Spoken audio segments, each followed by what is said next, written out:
বন্ধুরা, অন্নপূর্ণা যোজনায় যাদের স্ট্যাটাস এখনো পর্যন্ত আন্ডার ইনকোয়ারি দেখাচ্ছে তাদের জন্য আজকের ভিডিওটা দেখুন। মাননীয় মুখ্যমন্ত্রী বলেছিল 10 জুলাই পর্যন্ত যারা ফর্মটা সাবমিট করেছিলেন তাদের ভেরিফিকেশন কমপ্লিট করা হয়েছে, কিন্তু অনেকজনেরই এরকমই রয়েছে যারা 10 জুলাইয়ের আগেই ফর্মটা ফিল আপ করেছিলেন, তাদেরও আন্ডার প্রসেস দেখাচ্ছে। এবং এমনকি অনেকজনের এমনও রয়েছে যে আগের মাসে টাকা পেয়েছিল তারা, আর এই মাসে তাদের আন্ডার প্রসেস দেখাচ্ছে।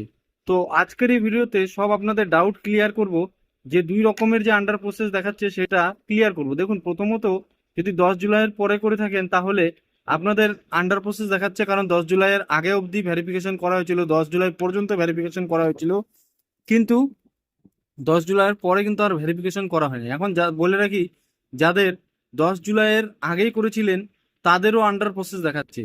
তো 10 জুলাইয়ের আগেই করেছিলেন তাদেরও আন্ডার প্রসেস দেখাচ্ছে, তাদের ভেরিফিকেশন এখনো কমপ্লিট হয়নি, তাই তাদের এখনো আন্ডার প্রসেস দেখাচ্ছে। ভেরিফিকেশন এখনো কিন্তু 31শে আগস্ট পর্যন্ত ভেরিফিকেশন চলবে, তাই আপনারা ধৈর্য ধরুন, অপেক্ষা করুন। হয়তো এই মাসে আপনারা পাবেন না, সামনের মাস থেকে আপনারা অবশ্যই ঠিক পাবেন। এখন বলে রাখি, যাদের আগের মাসে যারা পেয়েছিলেন কিন্তু এই মাসে আন্ডার প্রসেস রয়েছে, গভর্নমেন্ট এটা মনে করেন যে আপনারা যাদের এখন আন্ডার প্রসেস রয়েছে তাদের হয়তো কোনো ভুলবশতে আপনারা অযোগ্য থাকা সত্ত্বে তারপরেও আপনারা পেয়েছেন, তাই রি ভেরিফিকেশন হচ্ছে, তার জন্যই আন্ডার প্রসেস দেখাচ্ছে। আবার ওরা ভালো করে ভেরিফিকেশন করতে চাচ্ছে, তারপরে ভেরিফিকেশন হচ্ছে। আর এক্ষেত্রে যদি আপনারা ক্লেম করতে চান তাহলে দেখুন, রিজন ফর ক্লেমে যে 2 নম্বর অপশনটা রয়েছে, wrongly mark as ineligible rejected, এই অপশনটা সিলেক্ট করে রিমার্ক যেটা রয়েছে, রিমার্কে আপনাদের যেটা মন্তব্য রয়েছে সেটা কিন্তু আপনারা লিখে তারপরে সাবমিট করে দিতে পারেন।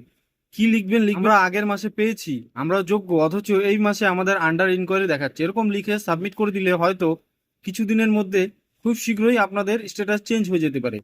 তো এটা সম্পূর্ণ আমার মতামত ছিল, কোনো রকম কোনো অফিসিয়াল আপডেট নেই। যদি আপনাদের ঠিক লাগে তাহলে আপনারা করবেন, যদি ঠিক না লাগে অবশ্যই এটাকে ইগনোর করে দিবেন।